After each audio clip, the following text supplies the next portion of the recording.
So Kristy, so one of the things when I was going over your bio that I just found interesting and I was kind of curious about is you talked about you were doing biometric credentialing Mhm. before. So what is that, and is that at all related to the work that you do now? It does not relate to the work that I do now. My background actually is in biometric identification systems for airport access control. And I got into that line of work thanks to 9/11. After those events, I decided to change my doctoral dissertation focus from straight criminal justice to biometrics. And because of that, I worked for a credentialing company that was responsible for starting the registered traveler program, airports, the fast pass through airport security. So I was actually a senior director in that program with that company. So I traveled across the country, basically installing those systems and testing those systems at different airports around the country. Unfortunately, they went bankrupt, and so I found myself actually becoming a college professor teaching aviation security. And then from there, I returned to Florida for a family business and started a few things there, property management and such. But I'm using my criminal justice background because I have a master's in criminal justice. I really find that I'm using that in the paranormal investigation realm that we're in right now. Got it. And in what way? How's that? What's the connection between those two? Well, a lot of what we do is research based. So every member of my team, there's 5 members. We're all females, and we all have advanced degrees. So again, I have a PhD. My twin sister has a PhD. We've got 2 JDs and a master's holder on the team.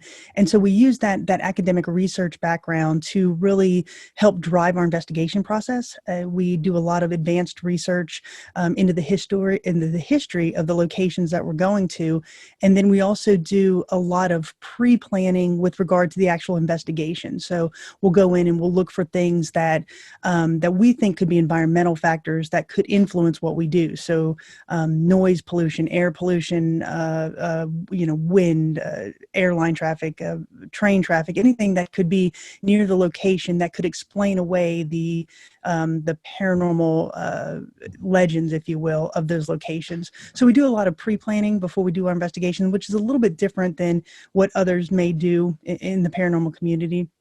So I feel that gives us a little bit of a different look with regard to others in the field. So yeah, it really kind of helps us in that way, I think.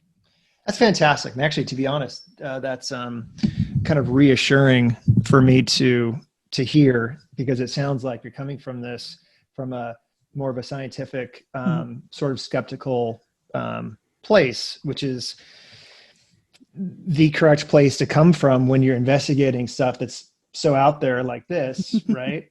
Correct. Do you find that a lot of other people in the space come from like a less rigorous, skeptical, scientific sort of approach? Well, a lot of the colleagues that we have in the paranormal community, they do come at it from a history-based and research-based process. I think we delve into it a little bit further than most that I've found in the paranormal community. Like I said, what we do is really that research-driven, and if we can go into and debunk things, then that's what we're really looking to do. So we do go in with a healthy skepticism. We don't go in with bravado. We don't go in with provoking or anything like that.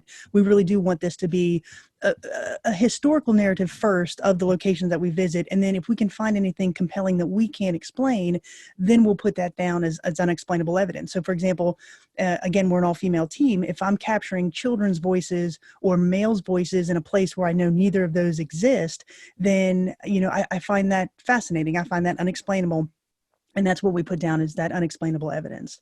So I know a lot of other teams come at it similar to what we do, but I think we really delve into it a little bit deeper than most. Got it.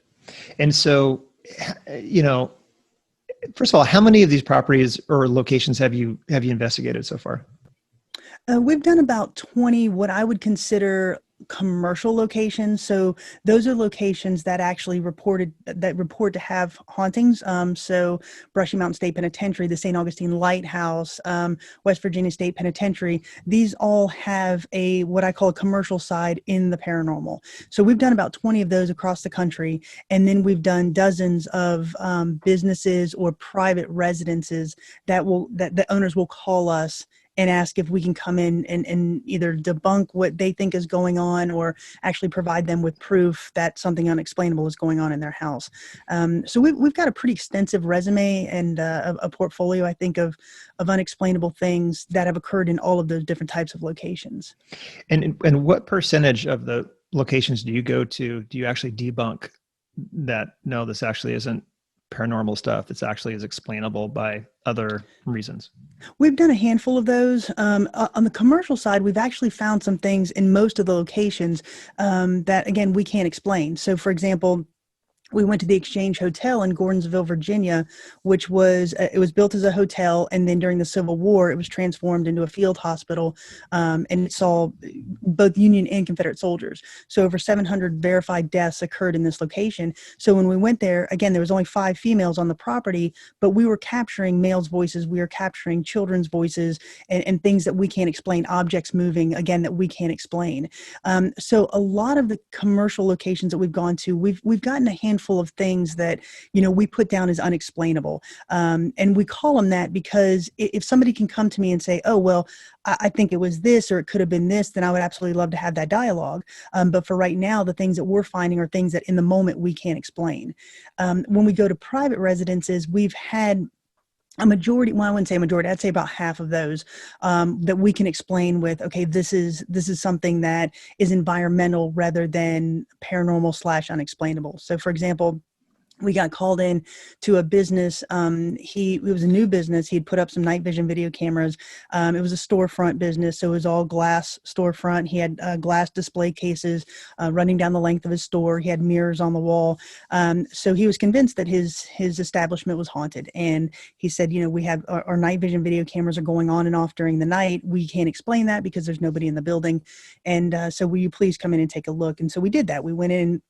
We stayed a couple hours one night, and we weren't getting anything on any of the equipment that we have with us. We weren't really feeling anything in the moment. So we left some stationary night vision video cameras in different locations in the establishment, and we left. So we locked up, we left for the night.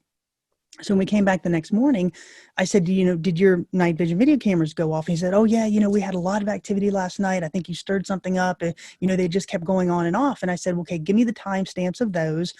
And so, which he did. And so I cross-referenced it to the night vision video cameras that we left up. And so what we found was this establishment is located on a highway that had a large amount of U-turn traffic right in front of his building. So when the cars turned during the night, the headlights were shining into the storefront, bouncing off of a mirror and essentially blinding his night vision video cameras, which made it appear that they were going on and off because of motion. And that wasn't the case. So I said, just either change the angle of the camera or change the mirrors, and I think your quote unquote activity will stop, which it did.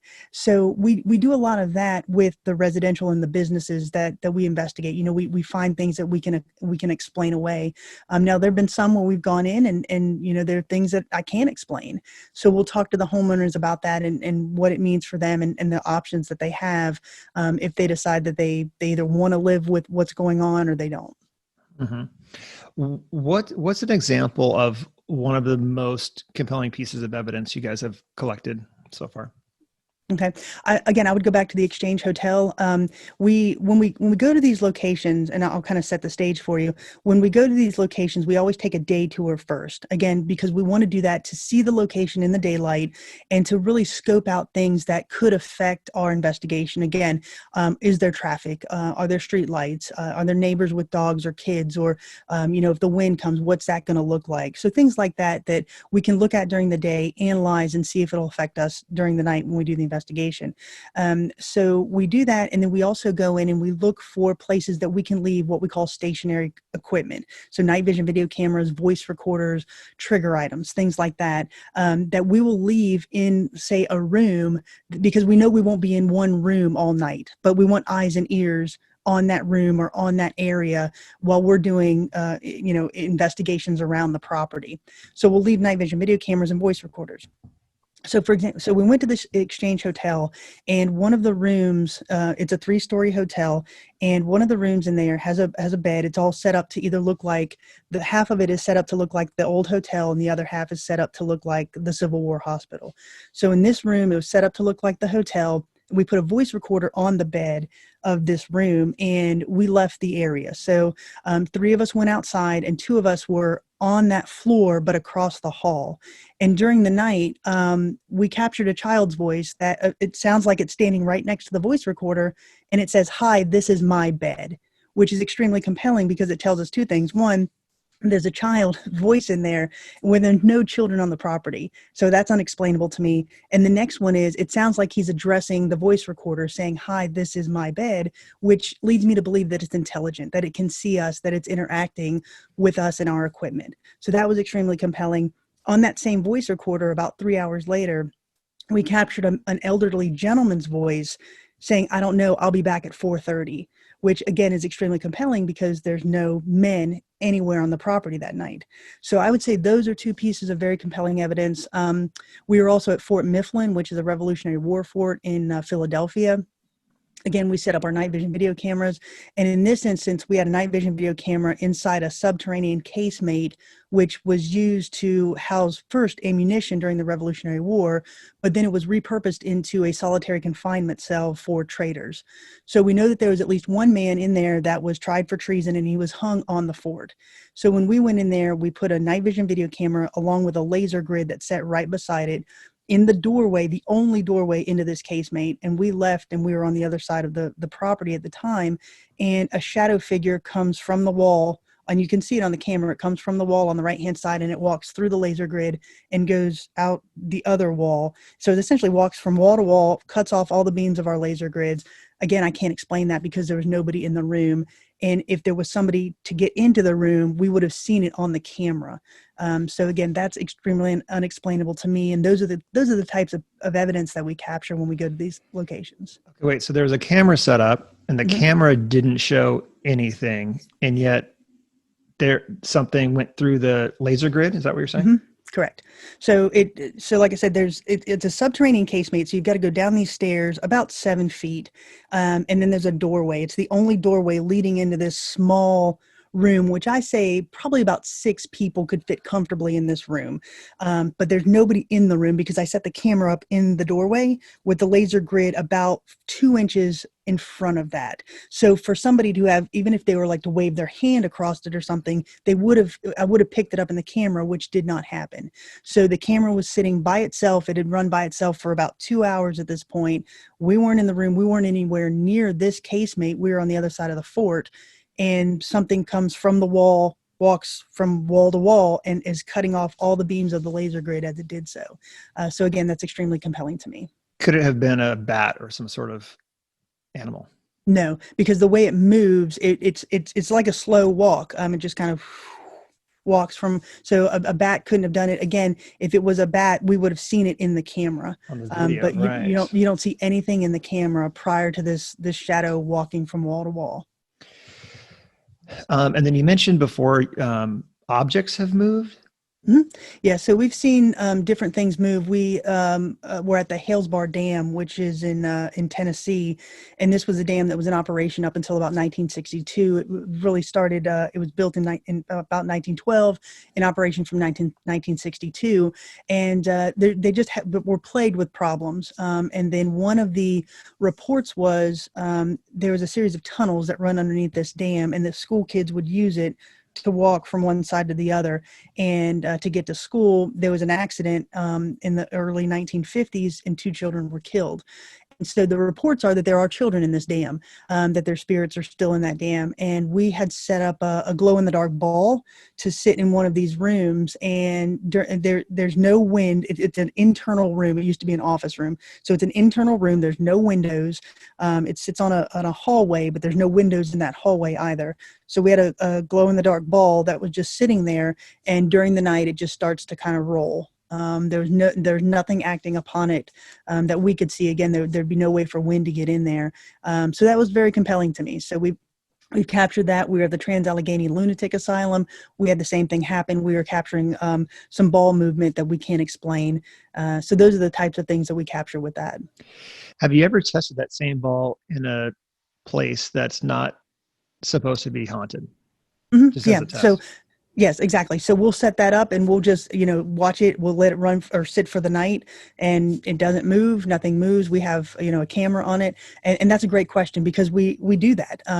We'll take our equipment and test it in, just say, our house, our normal everyday house, and nothing will act upon it like it does when we go to some of these locations. Perfect. Yeah. Because that's so important from a scientific perspective. Oh, absolutely. You don't want false positives if Hmm. this thing's going to happen wherever you put it, obviously. So that's great. Hmm.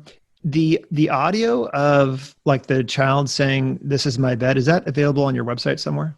It is, yes. So we've put up, what we do when we go to these locations is we'll actually document our entire investigation, and then when we get back, so for example, if we have 10 night vision video cameras going for 10 hours, I'm listening to or I'm watching 100 hours of footage. Same thing with voice Fun. I recorders. bet that's Yeah. Oh, it takes months for me to go through all this. Same thing with our voice recorder. If we have 10 voice recorders for running for 10 hours, I'm listening to 100 hours of audio. So we go through all of that. So what we'll do is we'll take all of that equipment, we'll listen and watch everything, and then we put together a video that explains the history of the location, because we feel that the history is so very important. And even if you're not into paranormal phenomena, you can hopefully watch our videos and learn something about the location that you may not have known, because we feel that history and the preservation of these locations is the driving force behind what we do. So we'll put together that historical narrative, and it runs for about 4 to 6 minutes, depending on the location.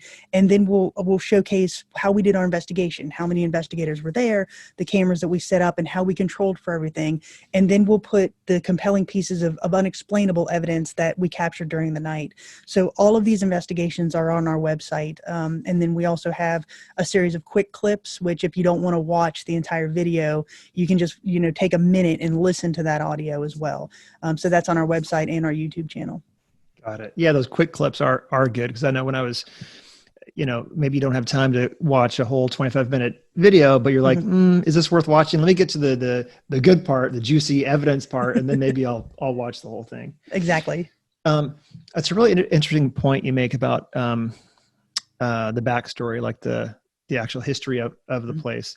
That's so important. I think humans are wired to pay attention to those sorts of stories. I know for me, I'm really into UFC, Ultimate Fighting Championship. And when I just watch a fight, if I were to show up and just watch a fight, I'm really not that interested. What makes it interesting is the history of these two people leading up to it. Exactly. And just like with like right now, I'm watching the old TV series Lost. And it's, for me, whether it's Lost or with movies, it's the backstory that makes stories so interesting. Right. Well, absolutely. And you're absolutely right. You hit the nail on the head with that, because, if we were to just say, oh, we're at the Ma Barker house, and nothing about how these two people came to be in this house and why they died in this house, then you're missing the point entirely. And so we like to outline that. And a lot of the time, our audience, the feedback is, thank you for putting the history in there, because I learned things I didn't know. Even if it's a location that's well known, like the Lizzie Borden house, we put some facts in there that maybe people don't really know about, or just kind of glossed over. We put those in there, and the comments have been, that's fascinating, I didn't know about that. So, like I said, for us, the history of the locations that we go to is the most important, because, a lot of people won't have the opportunity to visit these locations. For us, the best part about what we do is, we're having a very tactile experience with these locations that a lot of people just read about on Google or in books. So to say that we've climbed the steps of the St. Augustine Lighthouse, or went to the Lizzie Borden house, or the Villisca Axe murder house, or, slept in a cell in Brushy Mountain State Penitentiary, that's an amazing experience for us, and we like to share that with our audience. Yeah, and plus also for new people that are new to this whole area, like me, when you name all these names, they mean nothing to me, because I don't know anything about them. But then when you explain, oh, okay, now this makes more sense. Now I know some more about the history. Have you ever considered, or have you ever gone into a place blind, not knowing anything about the background, to sort of eliminate any prejudices or biases that might arise, just knowing sort of what you might be looking for? A lot of those come with the larger locations. So, for example, the West Virginia State Penitentiary or Trans-Allegheny Lunatic Asylum. These are large campuses, if you will, and so they housed, those that were mentally challenged. They housed prisoners. So, to know the backstories of all of those, that's very difficult. So, we really don't delve into the history of each individual that was in that establishment. We do know the overall arcing historical narrative of that. So, for example, Brushy Mountain State Penitentiary. That penitentiary was built specifically to house prisoners who would work the mines in Tennessee. So the coal would go back to Tennessee and into its coffers. So they built that specifically to house those individuals. But we didn't delve into all of the history behind each of those prisoners. So we knew the overall, like I said, the overall narrative. But when we went into this, into that location, and we started getting specific names, we really didn't know the background behind each of those people, if you will. Some of the other locations that we go to, like the Lizzie Borden house, obviously we know that story. I mean, Lizzie Borden had an axe. We know that one. The Villisca axe murder house, it was hard for us not to know the history behind that because they're so prevalent in what we do. But I mean, a lot of the private and business locations, we don't really know specifically what went on there. We'll do some overarching historical background research, like the date the house was built. Was it on Indian ground? Was it on some type of a plantation or something like that? So we'll know the general story of those, but not so much the family history, if you will. Mm-hmm. So it really does depend on the location. And have you had other examples of something triggering the laser grid? And could you also talk a little bit more about some of the other pieces of equipment that you use? Absolutely. So to answer the first question, yes, we have. We went to the old Gilchrist County Jail, which is in Trenton, Florida, which is about an hour's west of Gainesville, Florida. And so this is it was a county jail. It was built in 1928 and it operated until 1968. Then it became abandoned. And so we found out that it was reported to be haunted. And so we approached the owner and said, can we explore this location? She said, sure. And so the first time I went, it was actually a collaboration with Miranda Young from Ghost Biker Explorations, who's another paranormal investigator. So she and I were the only two people on this property. So obviously we're both female. So we're the only two people on the property. And we started taking that day tour that I told you about. So we walked through, we were the only two people in this little building. And we had a camera going as we do during our night or our day tour. And so we're just walking, and behind us, a male's voice said, "Hey, come back here." We captured it on our voice recorder. We captured it on the camera. So that really started it off kind of compelling for us. And so when we went in during the night, again, we had everything set up, the night vision video cameras and the voice recorders. During the night, we were actually visibly seeing shadows running from cell to cell. And so, there was one time when we were sitting in this hallway between the cells, and I saw a shadow figure run by, and I'm like, holy crap, did you see that? Because it cut off the laser grids. I could visibly see it. And I said, if you're here, do that again. And it ran back the other way. So we had the video camera and the laser grid on that area. So when we got home, I said, let's watch this. And sure enough, we captured it going to the first, going from the right to the left on the screen. And then you hear me say, can you do that again? And it comes back left to right, again, cutting off those laser grids. So we did capture that. So I would say that location is probably one of the most active with regard to unexplainable evidence that we found that night. And so during that investigation and all of our other investigations, some of the equipment that we use are those stationary night vision video cameras, the voice recorders, which I feel is our most important piece of equipment that we use to capture those voices if we can. We use an item called a K2 meter, which was actually made for electricians to find electricity in locations like in a house, to find an outlet or something like that. So basically, this is a handheld piece of equipment. It has a light array on it from green to red. So if there's no power, if it's picking up no energy, it stays on green. During my normal walk around through my house, the things that I can find to get this thing to spike to red are the microwave when it's on, a hair dryer when it's on, the clothes dryer when it's on. That's how much power it takes to get this thing to go to red. So when we are in a location that we know has no electricity, and we make sure we don't have anything on our person that sets off that has electricity, and we set this thing down in an area and it stays on green, and then it starts to spike to red as we ask it to, that's extremely compelling. So we have those K2 meters that we use.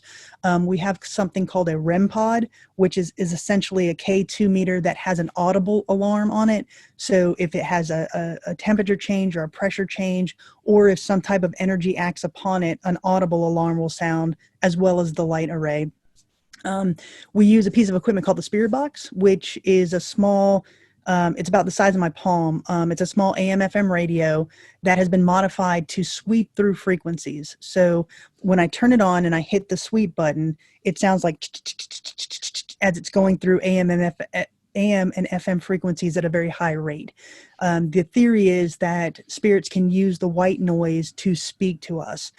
So when we ask questions and we get responses through it, it's very compelling. But when you hear phrases, that is even more compelling because it's going so fast through these radio stations. There should be theoretically no way that you should hear a phrase coming through that spirit box. So for an example of that, my sister and I were investigating at the Ma Barker house, which is in Ocklawaha, Florida. And this was the site of the 1935 shootout between the FBI and Ma and Fred Barker, who were two members of the Barker Carpus gang. And so where the house sits now, it's on about 40 acres of isolation. Really, there's no power to it. There's no water to it. There's no. It sits alone in 40 acres of Florida forest land, if you will. So I knew I had control of the environment in the fact that there's nothing out there. So when we went to the location, we had that spirit box. We turned it on, and we were in the room where Ma and Fred bodies were found because they were killed by the FBI. And so when we turned it on, it started sweeping through those frequencies. And I said, what happened in this room? And through the spirit box came the phrase, they murdered us, we the ones dead. Just like that. And so that was extremely compelling. And then when Ma and Fred rented the house, they rented it under the alias of Blackburn, TC Blackburn. They gave that as their alias. And so when I said, can you say the name Blackburn? Immediately through the spirit box came the word Blackburn, just like that. And so again, I can't explain that because in my mind, there's no way that a random radio station, even if it was able to pick this up, somebody would say the name Blackburn when I'm asking it. So we use the spirit box to a lot of success. Again, let me ask you this. So yeah. Have you ever found any of these places to be a hoax? Like someone has planted like a speaker in one of these places and is just messing with people? We have not. And I get that question a lot, and it's a valid question. Believe me, it's a valid question. But in my mind, it'd be extremely difficult because when we go to these locations, most of them just hand us the key and say, go ahead, have a good night, and we'll see you in the morning. Lock up when you're done. So they have no idea where we're going to set up our equipment. They have no idea the questions we're going to ask. They don't know the times that I'm going to be in a specific area. So in the example of the Ma Barker house, we're the first and the only team to have gone into this house. We asked, because Marion County now owns it, we went to Marion County and said, can we go into this house? They had no idea when we were going to do it. There is no power to it. They don't really understand paranormal investigations. It was just something that they allowed us to do. And so for that one, like I said, I had 100% control of the environment. And again, there's no power to this place. And so for that reason, I in my mind, I know that was a controlled environment and the things that we were getting were extremely compelling. So when we go to these other locations, again, is it possible? It could be, but not to the extent that I think we've found unexplainable evidence, if that makes sense. Because again, the owners have no idea what questions I'm going to ask, what trigger items I'm going to use. And so for me, it'd be very hard to do that. But, I can't rule it out 100%. Right. But I heard some scientific expert explain, I forgot who it was, but it was someone recently. Basically what he said, he said science, he said, even science is probabilistic. Mm-hmm. Even science, that the best thing we have to get to the truth, it's still probabilistic. Like the best thing in science that you can ever get to is a theory, and that's always just a theory. So, I think when people think, well, you can't 100% prove it one way or the other. Well, we really can't, generally speaking, prove anything 100%, right? We can get close to it, but not absolutely. Let me ask you this. So with the laser grid, if this is why would a spirit trigger the laser grid? Because the laser grids would be focused on something physical, and spirit, most people would think, is not really physical. Well, a lot of paranormal investigators believe that spirits can manifest themselves as an apparition. And there's been cases where, like I said, we've seen it with our eyes. I've seen shadow figures, again, that I can't explain. We were at Brushy Mountain State Penitentiary, which again is in Tennessee, and this is a large campus, it was a maximum security prison. It was where James Earl Ray was kept after he killed Martin Luther King Jr. So a very well-known prison. And so we were sitting in the the gymnasium. So there was 5 of us this night, and we set some of these glow in the dark items in the middle of the gymnasium. So again, that REM pod that has that light array, and a couple other things that actually have lights on them. Otherwise, it's completely dark. Okay, so we're standing there. We're about 15 feet from this, all of our equipment. And we're standing in a semicircle, and as we're watching and we're asking questions, I see a shadow dart past all of the glow in the dark items. It cuts off my line of vision, but it moves rapidly. And so I'm like, holy shit, did y'all see that? And it just so happens, because this was another one that we did with Miranda Young from Ghost Biker. She had a camera it's a specially designed camera. It's called an SLS camera. And generally speaking, it's an iPad that has a camera connected to it that runs off an algorithm. And so what happens is when this camera perceives a human form in a room, it projects it as a stick figure on the screen. So if you were in a room and I were to point this camera at you, you would appear as a stick figure. But if we know there's nobody in front of it and it picks up the stick figure, again, that's extremely compelling. So at the same moment I saw the shadow figure run by, her camera guy is focused on her in this SLS camera, and you can see this shadow, this stick figure thing on the camera. So I see it. Miranda said, I just mapped it on the SLS camera. And then her camera guy pans up and you see it run by again. You can see the shadow dart across. So to answer your question very long-windedly, there are instances where these things can manifest, or these spirits can manifest as an apparition that we can see. So when we go back to Fort Mifflin, I think that's what happened with the laser grid. It has enough energy to essentially form a mass that can walk from one side to the other and cut off that laser grid. And that's what I think we saw. And let's just say hypothetically speaking, would a shadow from a car passing outside or something, would a shadow trigger the laser grid or the stick figure camera that you guys have? I haven't seen it on the stick figure camera. Now, to answer your question, yes, a car could pass by and somehow affect that laser grid, or affect the night vision video camera that's monitoring that laser grid.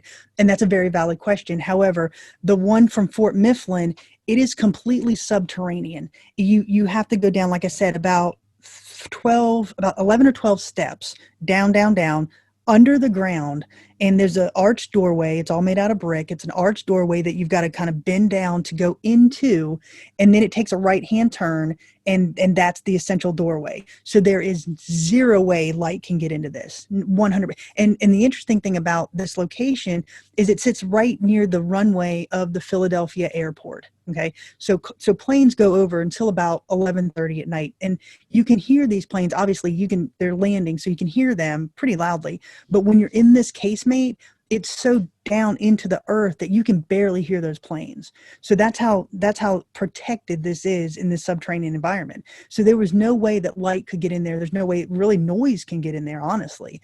And so that was extremely compelling. To follow up on that story, because we knew it was a solitary confinement cell, we take what we call trigger items. And so these are items that we think will elicit a response from a spirit that is in the area. So for example, when we were at the Mall Barker house, they died in a shootout. So we took bullets, we took guns, we had them all laying there as trigger items.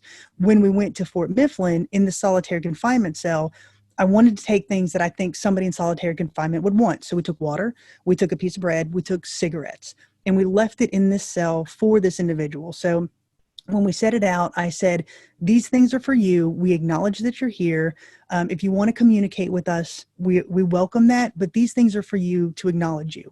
So again, we left. When we came back, there was 2 of us, myself and Cara, were in this room. We're the only 2 in there. And I said, did you see the things that we left for you? We left you water. We left you a cigarette. and a male's voice said, "Thank you." And we captured it on every piece of audio equipment that we had running. And we heard it in the moment. We're the only two people there. And so that was extremely compelling. You couple that with the shadow going through the laser grid, that's extremely compelling to me. That something unexplainable is occurring in that room. Wow. Okay. And so I wanted to ask you, as far as the radio, scanning through the radio for the white noise and allowing something else to communicate through it, that actually reminds me of the movie Poltergeist, where they're getting messages or audio messages through the static in the TV. Have you seen Poltergeist? And have you noticed if any of the details included in that movie are accurate as far as paranormal investigations? There are a few things I have. It's been a long time since I've seen that movie. I'm more into the slasher films, honestly. But and there are some parallels, but you also have to keep in mind that, Hollywood is there for the sensationalism. So they're there to build that audience base with things that appear unexplainable. And so there are some parallels with some of the equipment that we use, again, the white noise and such as that. And so to that, I say, yes, there are some things that are on that movie, as well as other Hollywood movies, that we legitimately do in the field. But again, you also have to take what you see in Hollywood, even today, with that grain of salt.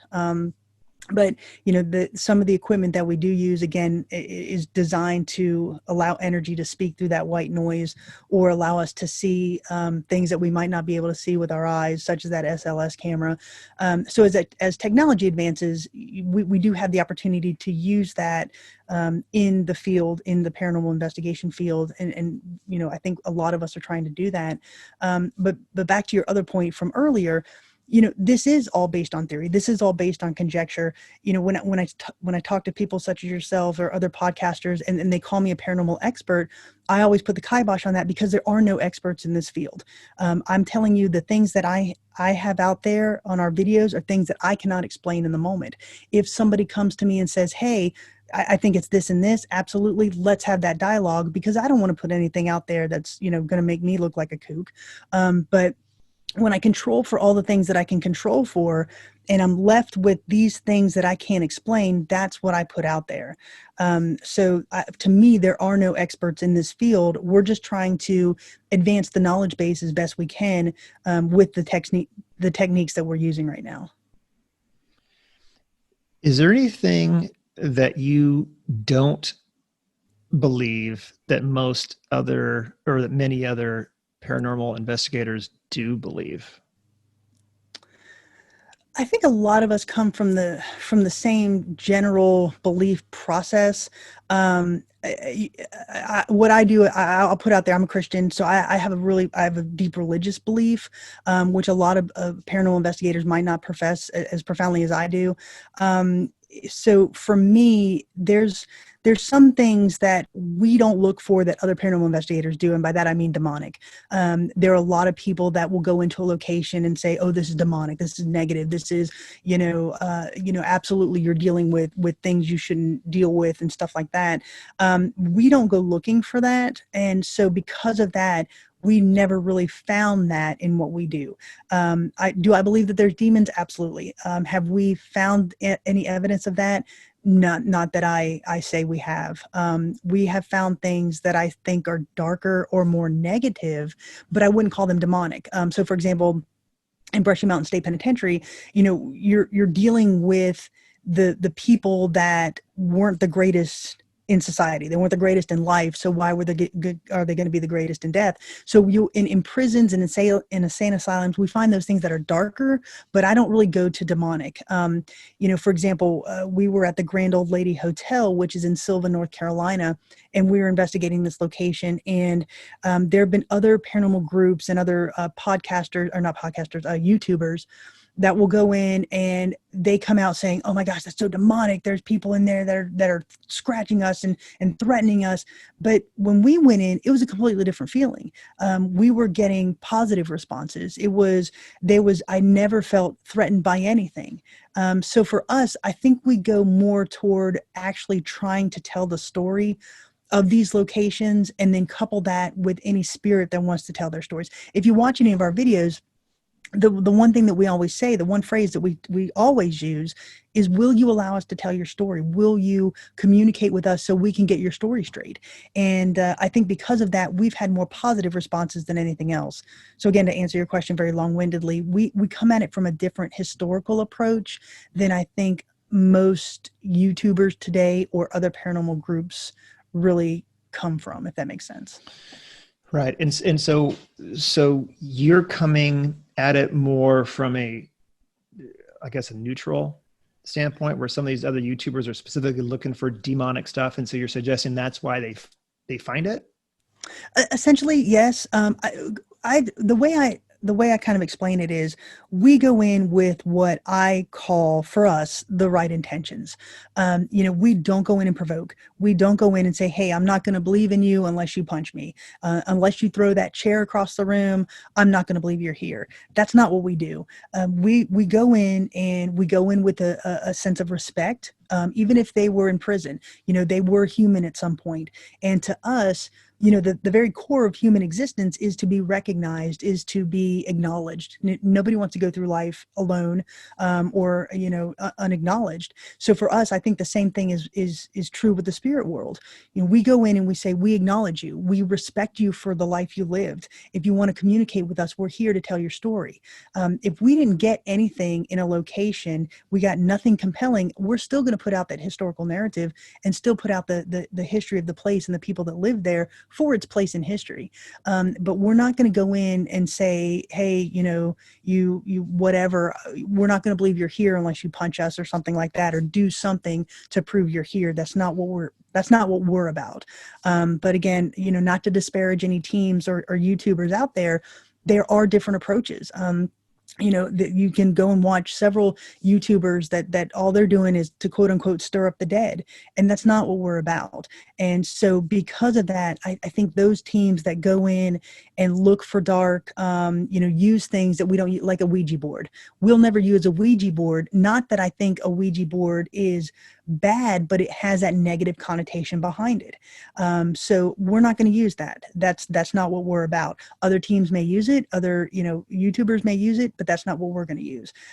So for us, it comes back from a belief standpoint, really a religious belief, and really how we approach our investigations, more from, like I said, a storytelling aspect, more so than let's go see if we can, kick some of the dead into talking to us. So, Kristy, what do you think is going on here? What are these spirits stuck in purgatory? Any ideas? What are your own thoughts? Yeah, for me personally, and I've been asked that question a lot, I actually believe that first, what we're trying to communicate with, and I just say just Soul Sisters Paranormal, what we're trying to communicate with are those entities that had a human experience. They had a human existence, and for some reason, they're stuck behind. And I think that happens for three reasons. The first is, I do believe that there's unfinished business. I believe that for some reason they have a purpose, or until something is fulfilled, they are going to stick around. So for an example of that, my granddaddy actually died in 1986. And in 2016, my Nana, who was his wife, she was spry. She was 93. She just renewed her driver's license. She was dating two guys that didn't know about each other. Nana had it going on. So there was no indication that anything was wrong with Nana. In 2016, I had a very, very vivid dream that my granddaddy, again, who died in 1986, he came to me in this dream, and I asked him what he wanted. And he said, I'm waiting for your Nana. You're going to be getting a call soon. So 2 weeks later, my Nana was in an accident. She never really recovered from that. And so she died about 4 weeks later. And on the day she died, and with permission from my family, my sister and I, we took those K2 meters that I mentioned earlier, and we went to the house where I had the dream, the exact same spot where I was standing in the dream. And I said, and the power had been turned off to the house, so there was no power. I said, Nana, are you here? And the K2 meter started spiking. I said, Granddaddy, are you here? The K2 meter started spiking. So through that series of questions, I was able to what I believe, determine that Granddaddy was waiting for Nana, They met up together in the house and they ascended to whatever's next, and whatever that realm is. And so for me, that was Granddaddy's unfinished business. He was waiting for Nana, and then they moved on. So I'm not going to look for Nana and Granddaddy again, because I don't believe their spirits are here anymore. I believe they've ascended. So there is unfinished business. The second one is, I believe that they're stuck. They know that they've passed, but for some reason they can't find the way to get to whatever's next. I think we see this a lot with children and a lot with people who were mentally challenged. So in, like, for example, insane asylums. We were, again, back at the Hales Bar Dam, that story I was telling you about earlier. We were asking some questions, trying to communicate with those children. And one of the investigators, Michelle, said, "Why are you here? Why haven't you moved on?" And we captured a child's voice saying, "I can't, I'm stuck." So in that instance, I believe he knows he's dead, but he can't find the way to whatever's next. And then the third reason is, I believe that they're afraid of the punishment, or the perceived punishment, that will occur in the next realm based on the life that they lived. And I believe that's what we're communicating with when we go to jails and prisons. Those individuals who have passed but are just going to remain where they were because they don't want to face whatever's next because they were so bad in life, and they're fine with that. And so they haven't ascended to whatever's next because of that. So those are the three reasons in my mind, and those are personal, that I believe that spirits remain. And so let me ask you this. I think it was the second reason included like the mentally challenged. They don't know where to go, or they're stuck. Mm-hmm. But like mentally challenged, in my mind, that's from a condition in the brain. And so why would someone who is now in spirit form still retain problems that existed in the physical brain? Have you ever thought about that? That's a very deep question, and I have not really gone that route. For me, we're all made of energy.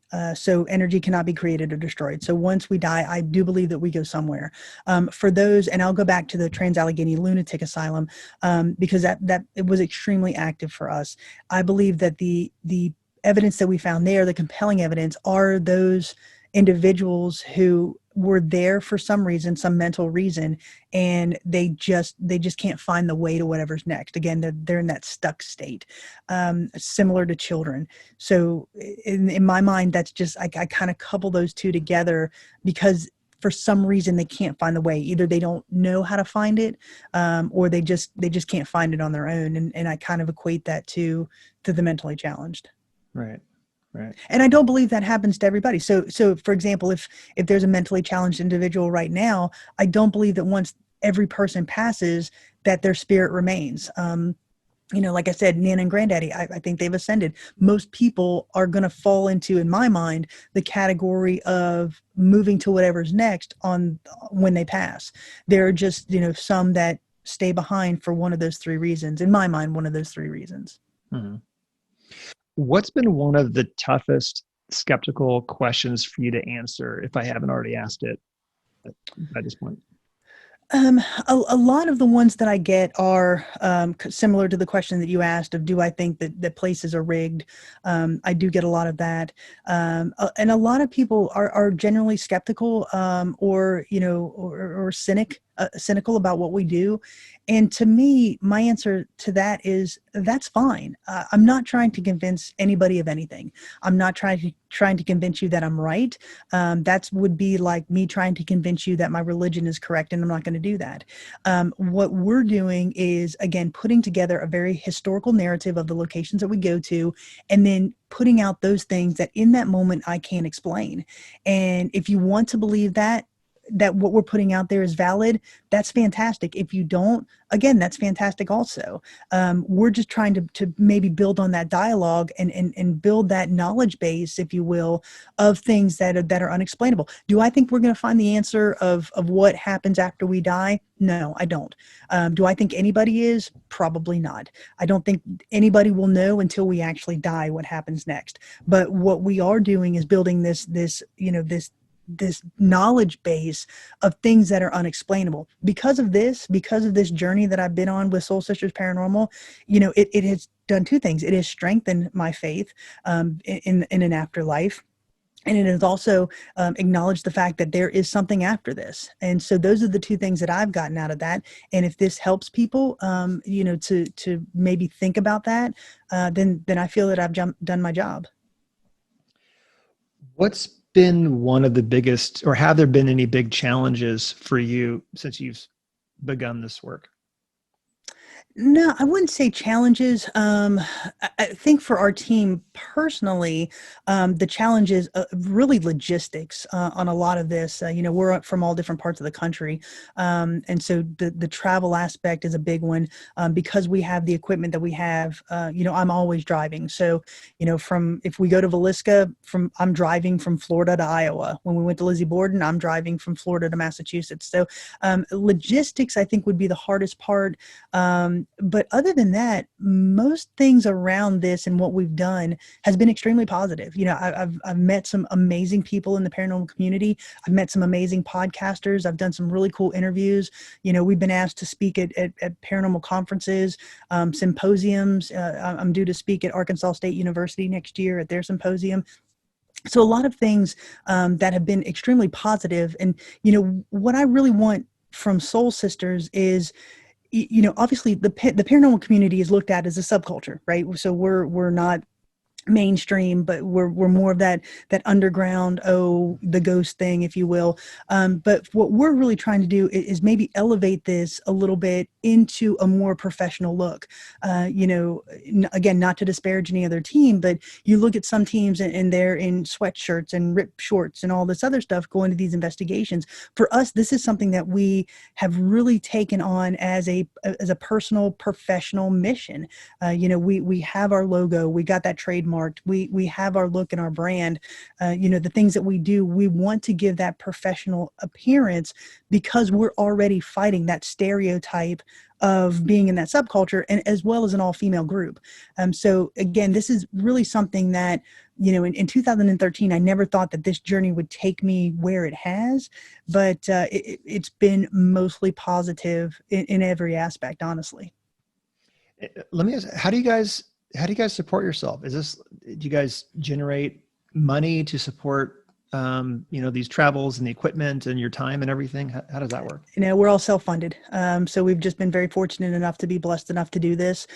We do sell t-shirts and stuff, but that's mostly because a lot of family and friends have been asking for our apparel, stuff with our logo on it. So we do sell t-shirts. We're selling sweatshirts and stuff like that. That goes into a little bit of the coffers, but not a lot to actually support this. But this was something, for us, it started as a girls' trip. My sisters and I, like I said, we all live in different parts of the country. So we were routinely taking trips to historical places. And in 2013, we had the opportunity to go to West Virginia State, or to Moundsville, West Virginia, which is where the West Virginia State Penitentiary is. And we had a friend of the family was a member of the board. And he said, why don't y'all just stay the night in the prison one night and see if you can find anything? Because, it's supposed to be haunted. And we always thought if we had the opportunity to do a paranormal investigation, we'd jump on it. So we did. We stayed the night in the prison, and the things that we found were so compelling that we came out of that experience and said, let's do this. Because if we can go to these locations, highlight the historical aspect of it, because we're all very, big into history. We're all history buffs. If we can, couple that historical narrative, that historical research with compelling paranormal evidence, let's do that, because we really kind of felt that what we were seeing on TV and in popular media at the time really didn't highlight the history behind these places. For example, ghost hunters went to Fort Mifflin and they gave a very broad overview of what it was. But, this was a very significant location in the Revolutionary War, in the Civil War. So, for us to be able to highlight that and to have that experience in that location was very profound for us. So if we can do that and share that with our audience, then that's really what we want to do. Well, I think it's just fantastic. You guys are coming to this from such a rigorous scientific approach. And I agree, like those other people that are out there, I mean, there's a stereotype against this sort of work. Oh, ghosts, and they believe anything and blah, blah, blah, blah, blah. But really, when you approach it as scientifically as you can, which sounds like to me you guys are, that's exactly, in my opinion, the right approach to take. Thank you. Is there anything have you guys already visited all the sites there are basically to visit in the US, or are there any future sites that you're excited to get to? Oh, absolutely not. I mean, and that's the interesting thing about this. You know, there are those larger sites like the Lizzie Borden or Villisca or Brushy Mountain or Tala, and you know those are known for being haunted and historical. But you know, you can walk outside and go to a local cemetery or go to a location in your community that really has a historical background that you really don't even know about. You know, for example, the Ma Barker house that I mentioned earlier, you know, that one always fascinated me because my grandparents lived about 5 miles from that house. I grew up knowing the history of the Barker Carpus gang and how they came to be in that house and all of that. But when we did that investigation, again, we're the first and only team to have done that. When we did that investigation, our local newspaper wrote about us. Our YouTube video on that has over 40,000 hits. And we had so many people from our county come to us and say, I never knew that existed. I never knew that was here. I never knew that Marion County for 2 months in 1935 was the talk of the nation. And that to me was two things. It was fascinating that people don't really know that history in their backyards. And two, it was amazing that we could highlight that. And so, you know, for us, there are so many little locations that have these rich historical narratives that people don't know about. And those are the ones we really seek to find. Other than that, you know, we want to get out to the Stanley Hotel in Estes Park, Colorado. We want to get out to the Queen Mary in California. We're going next year. We're going to the Myrtles Plantation in Louisiana. We're going to some former insane asylums in Texas. So they're all over the place. And those are the places, again, that we want to hit. And we're actually hoping to go international next year over to Ireland and England and to get some of those locations, those castles and such, investigate some of those locations. Awesome. That sounds great. So if people wanted to learn more about what you do and see some of these videos and I've watched some of the videos and they're actually well produced and they're interesting to watch. So kudos to you for that. So if they want to see some of these videos or want to learn more about how to support what you're doing, where would they go and what would you recommend that they do? Well, our website is www.soulsistersparanormal.com, and pretty much anything you want to know about us is on that website. Our background, our bios, the locations that we're going to next, ways to contact us are on there. If you want to support us by buying a t-shirt or whatever, the links are on there as well as all of the videos that we've done. If you want to skip that and go to YouTube, we're on YouTube under Soul Sisters Paranormal. That's our channel. And then on Facebook, we're under Soul Sisters Paranormal. And we're extremely active there. So if you want to like us there or subscribe to us on YouTube, we would greatly appreciate that. But we'll answer any questions either that we get either on Facebook or on our website. And we do have an Instagram account. It's under Soul Sisters Paranormal as well. We're not as active there, but you can see some of the things that we're highlighting. Awesome. Well, Kristy, thanks so much for your time. Really appreciate it. Thank you. I appreciate the time as well.